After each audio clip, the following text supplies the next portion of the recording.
Hi, and welcome to Wednesday's THL CEO Money Boost.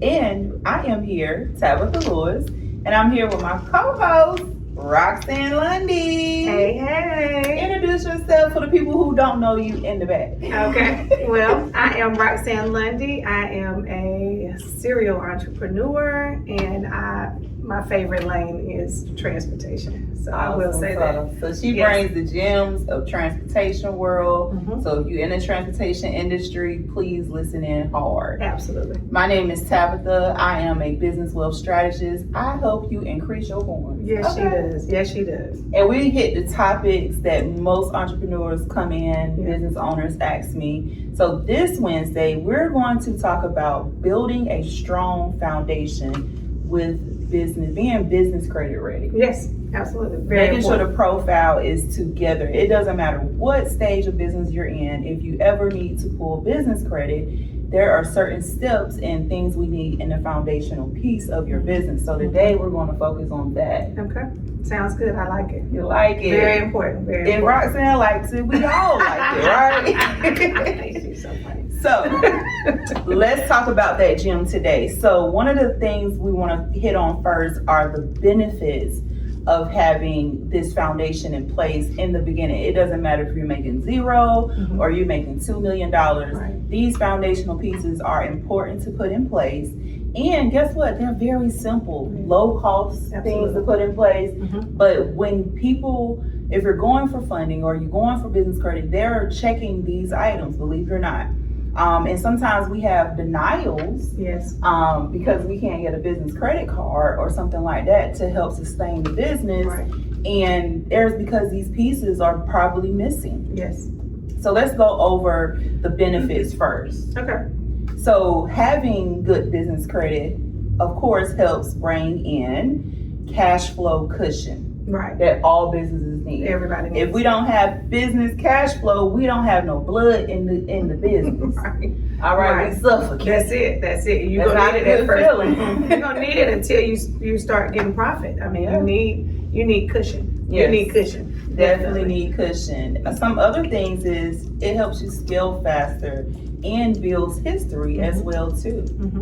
You want to talk about some of the other opportunities? Sure. Well, me personally, and in my lane, or really for anybody, it'll help you with your equipment. If you don't have business credit and you're trying to start a business, you won't be able to get your funding. I mean, most businesses, unless it's a service-based business, you're going to need some type of asset. There's going to be something you're purchasing to do your business. You're going to need supplies.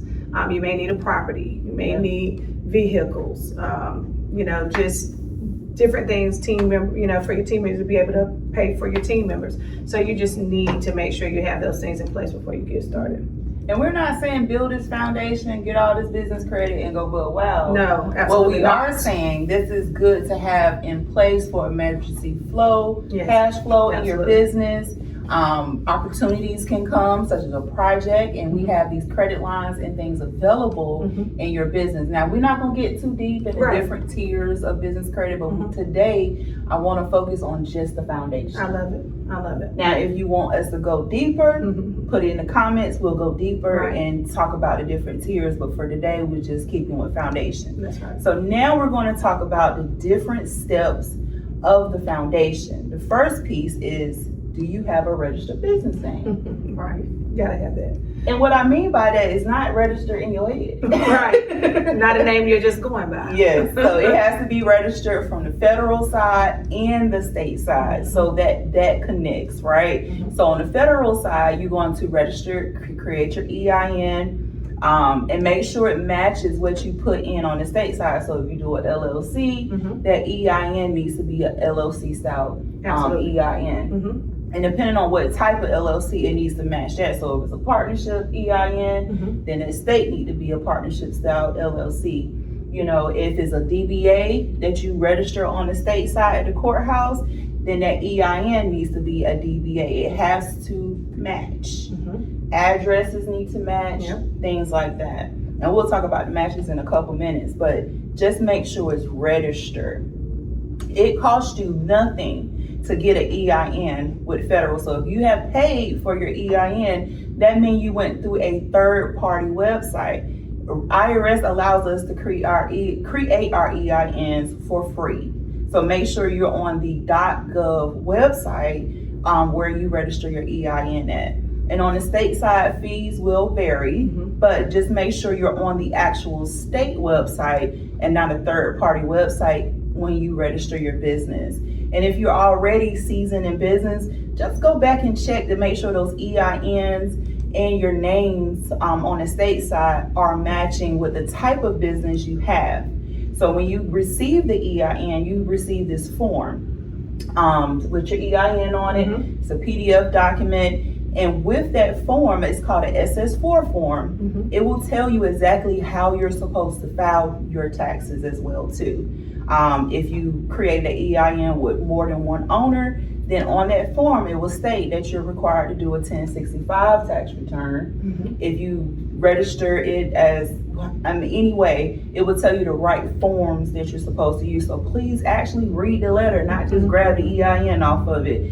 I've had business owners create these EINs and they created C Corp EINs or they created C Corp businesses thinking that, hey, I created a C Corp, a Corp business thinking they was creating an S Corp, which is not an actual entity, it's an election. So please go back and make sure that those things are registered correctly. Yes, that's great. Yeah. Great advice.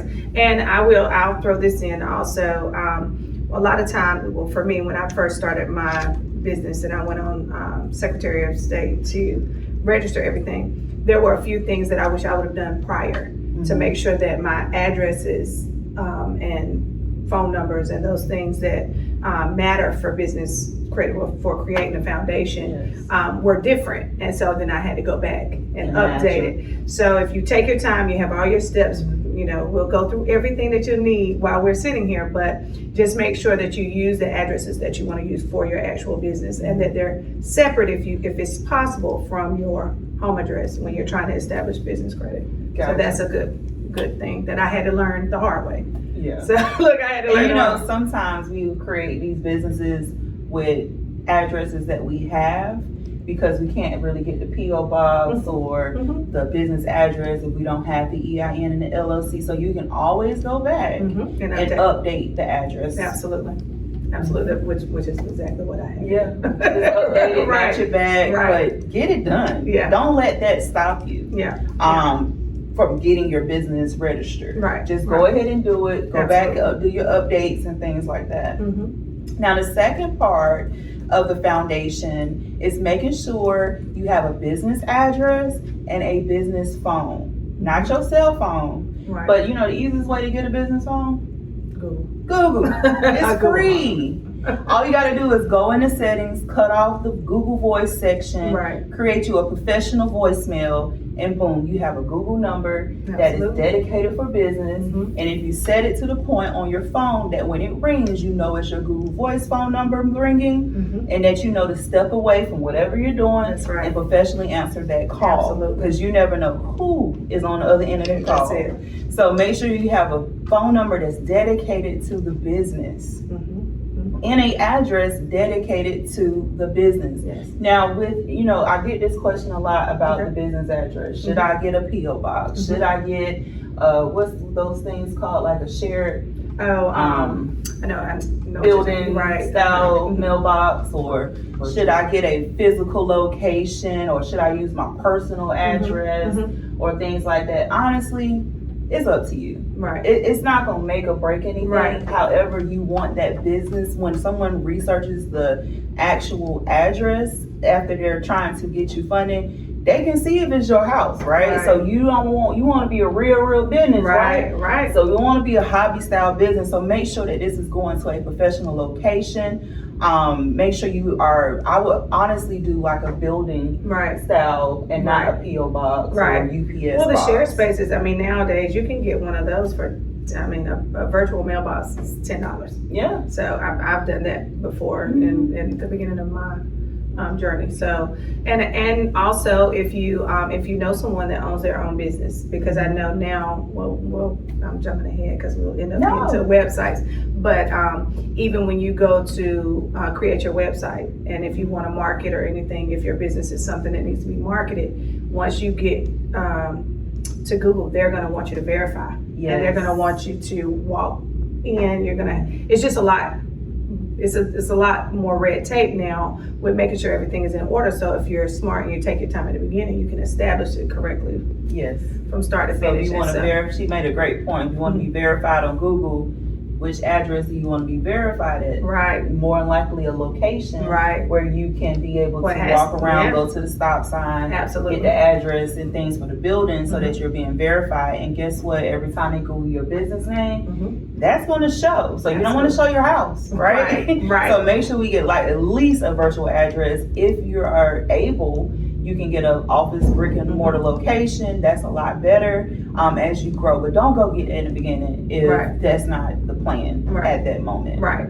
So be mindful of your address, because it does matter in the foundation, and that may be some of the reasons why we get denied on these credit reports. It'll definitely credit applications. I'm sorry. Some types of sometimes for getting funded. So we're just trying to get you ready, and we want to make sure that you have what you need in place. So, yes, definitely. So let's go to the third part of this foundation, which is your business listed? The phone number. Right. Now, the listings could be through Google, where you're Google listed, but I'm talking about listing your number. So you want to list your number on 411, so that when someone Googles you, your phone number for the business pops up. This is why I say get a separate business number, because you don't want your personal cell phone number blasted through the internet, right? That's right. So when they Google your business, you don't want that personal cell phone popping up, because now you're going to get everybody named Mama calling you. It's true. It's true. I do a lot of, when I research or try to reach out for new potential clients, I Google whatever's in there. And a lot of times it'll go to that person's address, their home address. So I might pull up to whatever was on Secretary of State. So keep that in mind. All of this that's what comes up. Information. It's public information, right? So be mindful of that. Now let's talk about the email. Okay. So we don't want to @Gmail email. Think about it when you're filling out an application and you're putting an @Gmail email on that application. You want a professional domain email. So info@yourcompanyname.com. It looks way more better on an application, and it ranks you a little bit higher for approval. Not saying it will get you approved, but it will rank you a little bit higher. So make sure you have a professional email. Now, if you already have the website, most website providers have the emails that can go with it for low cost. Make sure you elect into that, because those things go together. Right. And make sure you maintain it. Yes. So a lot of times you'll start something, you'll get excited, just understand it. And that's I want to make sure we piggyback on that. Once you register that business, make sure you go back every year and do your filings, because if you don't, you no longer go have back a business. and do your annual filings, because sometimes we think that we created the business LLC and that's it. And then that's it. Now the DBA, you can register at one time and you don't have to go back and re-register that. That's why I would say start there and then grow the business up, let it mature to the LLC. But when you do the LLC, there is an annual filing that has to be done every year, or you're going to get notices, and it's going to say, hey, your business has been dissolved. Right. You don't want to dissolve business, because then anyone can pick your name up. Right. So I'll make sure that you do the annual filing every year. As well as maintaining those domains. Yes, and the domain. Right, because if your card may expire. Yeah, I mean, just keep an eye on those things, because your card could expire that you used to set it up. Anything could happen, and so much could happen in a year that you look up and you're like, oh my gosh, my website, I had no idea. It was no longer in service, and now I need to go see if I can buy my domain back. Yeah, because there are people that capitalize on that. So, and I started putting mine on auto renewal because a couple years ago my card did expire. It was offline overnight, and I didn't even know. I was like, I woke up the next morning. and I tried to log in my email said, you ain't getting in here. Absolutely. I said, wait a minute, what happened? Yeah, So I like went that. back into my website domain and realized my card expired and they were trying to pull the payment. So make sure you check Small on those things. cards that you have saved, but also keep it on auto renewal, because if you don't, sometimes we forget things. Oh, yeah. Why we need to think about extra things? Just put it on auto renewal. It's only about $10, $20. It is. That's right. And it's smart, especially until it expires, and just try to keep an eye out. Create a spreadsheet if you can of all of the things that you did and all of the things that you used. So if nothing else, you can check and put some type of reminder to remind you. Let me double check this because this is when I signed up. So yeah. And I love my calendar because I put reminders in my calendar all the time. I have an annual thing in my calendar around a certain month where I do all my annual subscriptions. Yep. That's considered a subscription, but it's a necessary subscription, because it's your domain. So you want to make sure you're claiming your domain, your name, so nobody else will snatch it up. There is a actual domain style business where people actually buy domains and make you buy them back.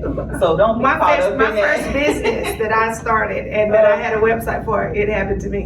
And I named my business with my .com and the domain, and the card expired. I had no idea that I needed to do that. And I didn't even realize that it was no longer mine. And then when I went to go buy it, someone had already purchased it and they were going to charge thousands of dollars. So I had to start all over. I was in my 20s, but still, that's how I learned. So don't get caught up in that, because if you're doing a lot of research and you got a really good domain, it can get snatched into the people that sell them. You know, well, it was an attorney. Really needing it was a lawyer's office. So this people literally, they have a business where they buy them because they know you're going to want it. It's the ideal name, and you're going to eventually need the domain. So they're just sitting back waiting for you to need it, and then they have a larger price. That's why when you go to buy your domain, you see that some of them are priced higher than others. And that's why, because someone else already owns it.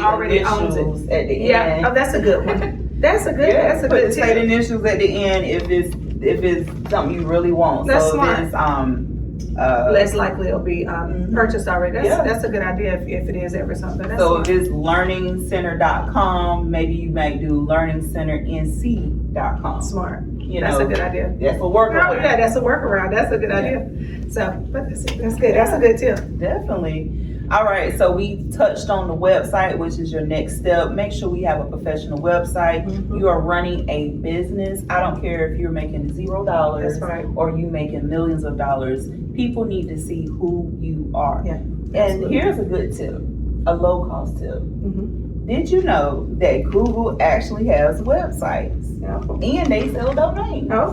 You can literally, matter of fact, you don't even have to get the domain from Google. You can get the domain from Namecheap for $1. Go over to Google and click on Google Sites, and you can build a whole website for free.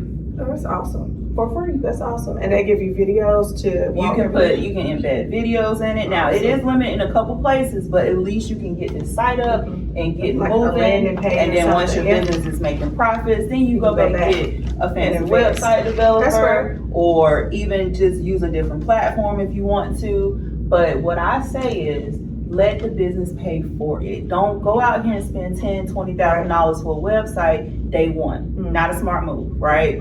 Utilize the tools that are available to you so that you can grow from there. And you don't need a loan. That's right. For a website. That's right. And then even still, there are some people that the business they're in, they're not tech savvy, right? So you're not good at tech at all, and you may be intimidated by using Google. But you know what? Google is really simple. Like before I knew how to even put a site together, it's literally click, click, go. Well, I'm just saying, if there's ever someone that's a little, challenged tech-wise, you can always use a freelance website. So like Fiverr, Upwork.com is really good, and they can they're affordable together. You can just start with one of the basic ones, if at worst, if you need help. So don't be intimidated about creating your own website. You'd be surprised, these teenagers. Oh my God, yes. If you are older and maybe you got grandkids or even your own children, you'll be surprised how smart these kids are. They'll pull some stuff together for you. Because all we really need is your face up there, what your business name limits, and what do you do? Right. It could be one simple page. Right, a landing Just make page. sure you have it connected to a domain. That's right. So when the bankers or the creditors check your application, they can see something. That's it. They need it for funding. That's right. That's good. Yeah, That's good definitely. information. But we don't need to go crazy day one. That's right. Now, another part of your business foundation is your bank accounts need to match. Mhm. And what do I mean by match? I mean addresses, everything is matching. So if you have one account, 3, 4, 5, all of them need to have the same business address that is registered with the federal and the state. So when the application is being reviewed, all of this stuff is flowing together as a solid foundation. Right. Now, I won't go too deep into the bank accounts, but we need to stop operating out of one checking account Right. for our businesses. I do recommend that we have one for the income, one for your operations, one for your reserves, and even one for your tax savings. So you're not surprised on tax season. Right. Now that tax account can also become a bonus account if we saving a lot during tax That's season. right. That's But right. I noticed one thing as I was operating as a business owner when I was younger, I operated out of one account. But then when I implemented the method, I was talking to one of my colleagues and she actually designed a program around how to separate your business accounts. And when I did it, I noticed my income did not magically, but it naturally doubled because I was able to see how much I was bringing in, what I was spending at a glance. And then I said, okay, I even got reserves, right? Before I couldn't see the reserves because it was all mushed together. So when I did that, my business naturally started to grow just at a glance. And it does something to your psyche. When you're looking at those accounts and you're realizing, hey, I got $40,000, $50,000 sitting in reserves because I'm having this method. Like when my income comes in, I'm taking a certain percentage to put over there. That adds up pretty quickly. And then I have my operations account. That's the only one you need a debit card to. Right. And that's the only one you bring with you. Right. You swipe on that, but you're putting a certain percentage there to operate your business. Paying for like your domains, your people you have working for you, or any supplies you need. That's the only account that should have a actual debit card. The rest of them do not need debit cards. They just need purposes for those actual accounts. And when it's separated like that, I promise you, even if you don't do anything else, you're gonna see your money. And when you see your money, it helps something with your psyche as a CEO making decisions like, okay, I got these reserves here. I have savings for my taxes, so I don't have this high anxiety during tax season or if it's coming. Right. I got my operations. I'm able to pay my bills this month for the business. And dang, I actually seen all my income at one view. Right. So if you're using Square or Venmo or Cash App, however you're getting your income, it all needs to point to that one account. And it's something about seeing all of your money at one view before it separates.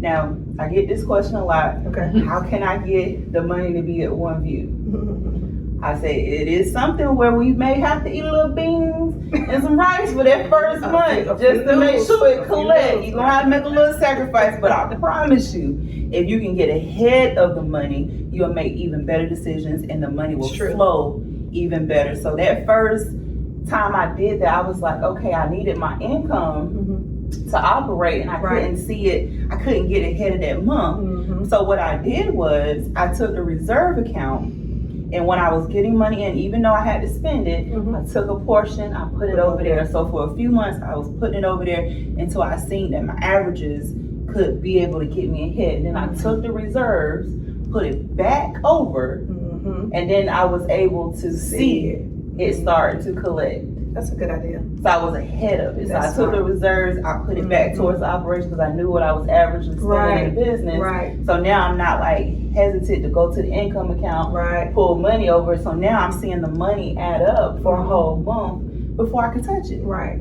That's good. And another account you may want to consider is your payroll account. So if you really want to pay yourself, you got to be 3 to 6 months ahead of your payroll. I don't care if your business made more money in the first quarter, less money in the second quarter, more money in the third, and less in the fourth. If you are 3 to 6 months ahead of your income, you can give yourself a consistent payroll. Right. So consider that account as well. Now I'm gonna not go too more deep into it, but separate the purpose of your accounts. Now I'm gonna get the actual creator of that whole system up here one day, Oh, okay. and she's gonna break it down to I us, love it. because she's Okay. amazing. Okay. I give her all credit to that. But however, it's in books as well too. So sometimes reading books can teach you how to Oh, yeah. separate these accounts, put some purpose behind them, and then you can really see your money. But the goal to the foundational piece of it is being able to make sure that they match with address and things like that for the creditors as they're looking over your applications. Right.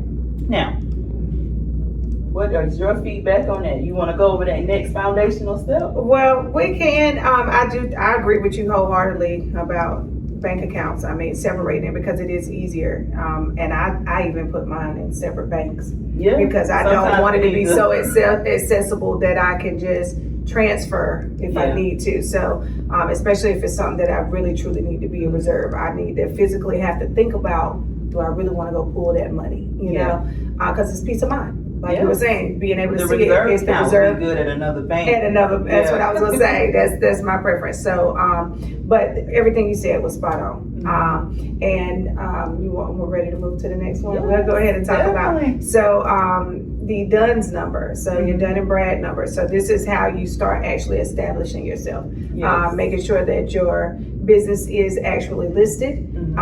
Making sure you register everything it matches, of course, which is pretty easy because there's several different stages of it. You can do a free one, and then they have one, of course, where you can spend a little bit more. Yes. But you want to make sure you have it done because that's basically your business credit profile. Yes. Like, this is how It's you definitely one of them. yeah, yes. this is how you get started. This is how they know who you are and where you are and whether or not you're credit worthy in business. So Definitely, and it's public too, so Yeah. people Oh, can yeah. research you, things like that as well. Now, when you first get your DUNS number, it is free to get. They're gonna require 2 documents. You can use your articles, or you can use your DBA registration, as well as your EIN SS4 form, and you can establish a DUNS number for free on Dun and Brad. Now, to establish the actual score, we need 3 vendor accounts. Net 30s can go ahead and easily jump that. Right. One of them that I recommend is nav.com. right. They do report as a trade line, but you also can review your credit as you need, your personal and your business. Some other foundational pieces that morely the banks look at is Experian Business. So you want to make sure you can go on the Experian Business website. You actually have business profiles already starting to create if you have used Net 30 accounts. Right. So don't be surprised if you go to experienbusiness.com, search for your BIN number, put your business name in, and boom, credit reports will show up. And it will tell you on there if you have trade lines or not. So make sure you click on the one with the trade lines. Now, if you see 2 of yourself up there and both have trade lines on it, all you have to do is email them and tell them to put them back together, which is good for you because now all your trade lines is reporting to one account. That's right. For Experian. Now, what creates these multiple trade lines is how we fill out the actual application. So sometimes we may fill out the application and leave the LLC off, or we may say LL and then leave the C off,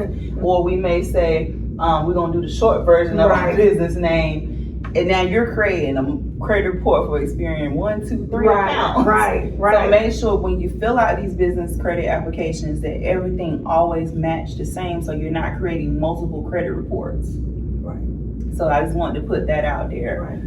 And then the last piece to this foundation is Equifax. We actually have a business Equifax report.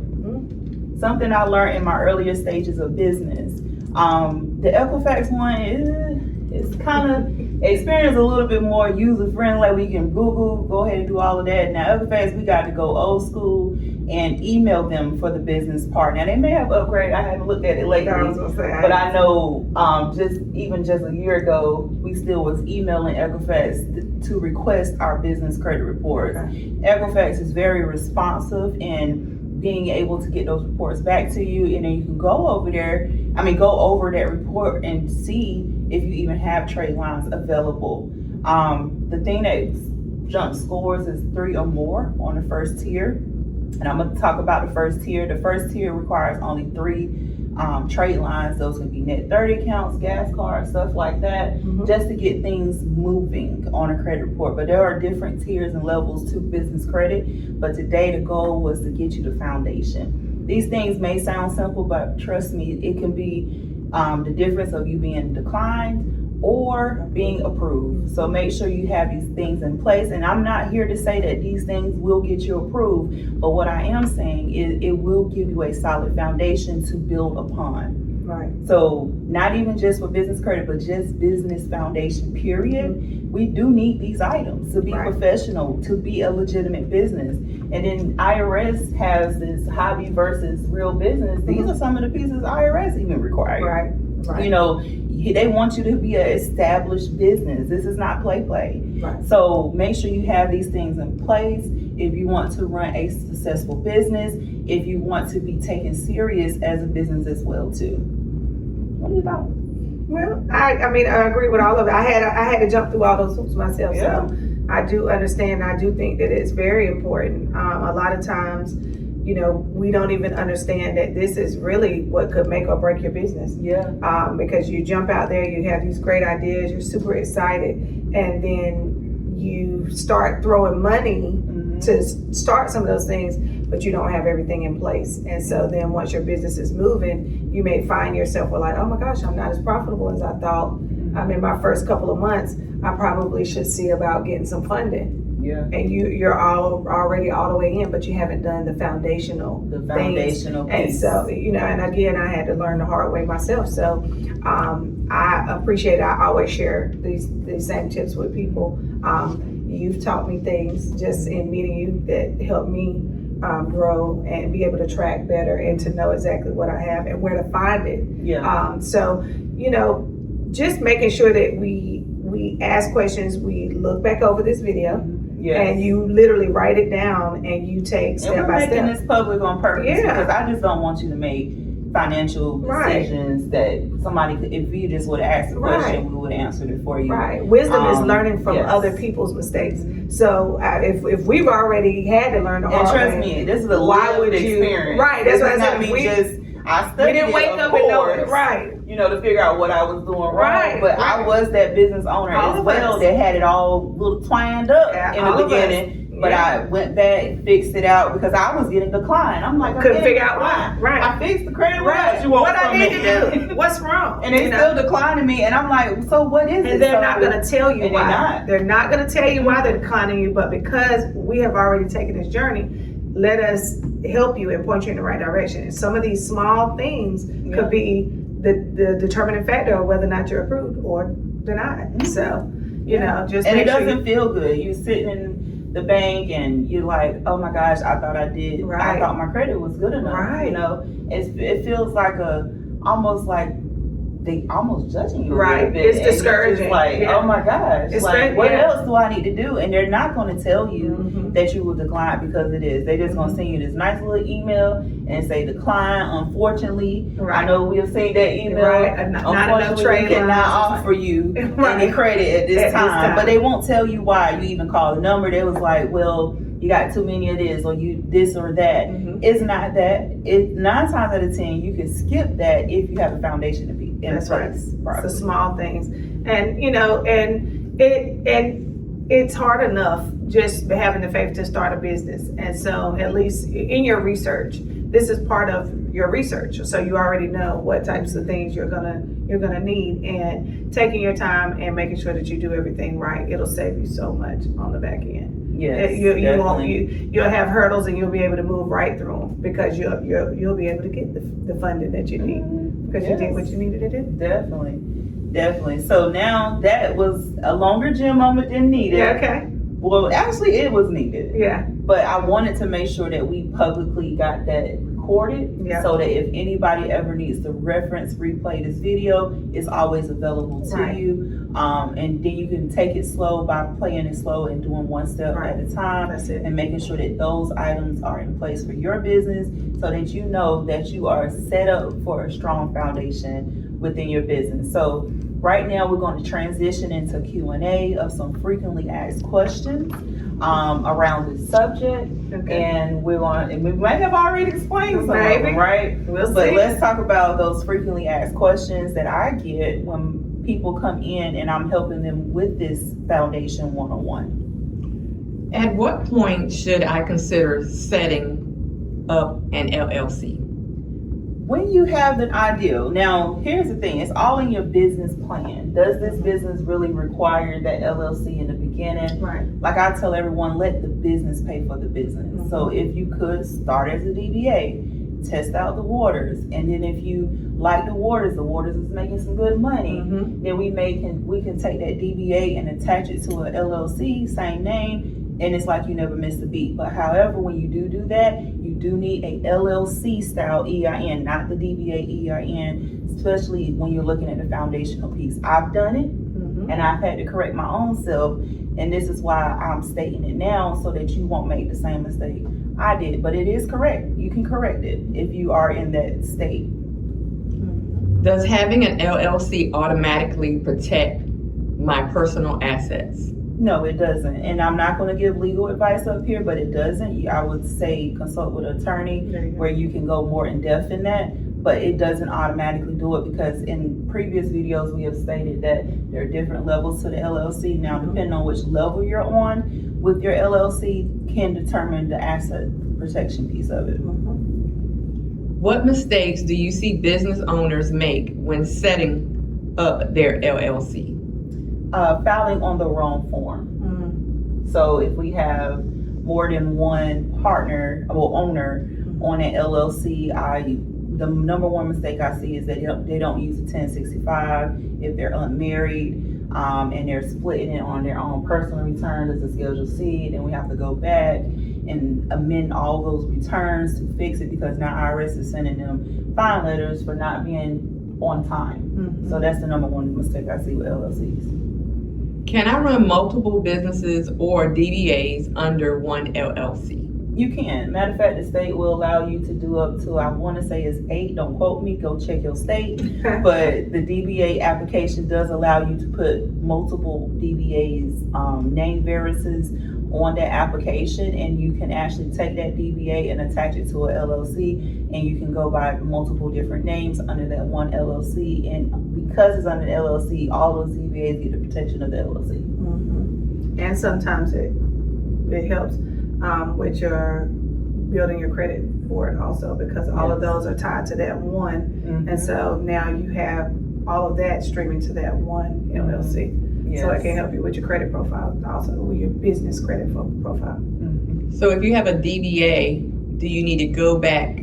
Okay, so this is my question. So I have a DBA, I have the LLC, I have the multiple listing under the LLC. Do I need to go back to the DBA and list those two? Yes. Okay. And you can do, I want to say it's up to 8. Okay. So the thing about the DBA is you don't have an annual cost for it, but every time you pull the record, it's the same rate. So say, I think it's $26 for the state or something like that. Don't quote me. I know it's Don't quote me. But every time you pull the application, so if you do it today and then 5 years from now, it's going to cost the same every time you amend it. Gotcha.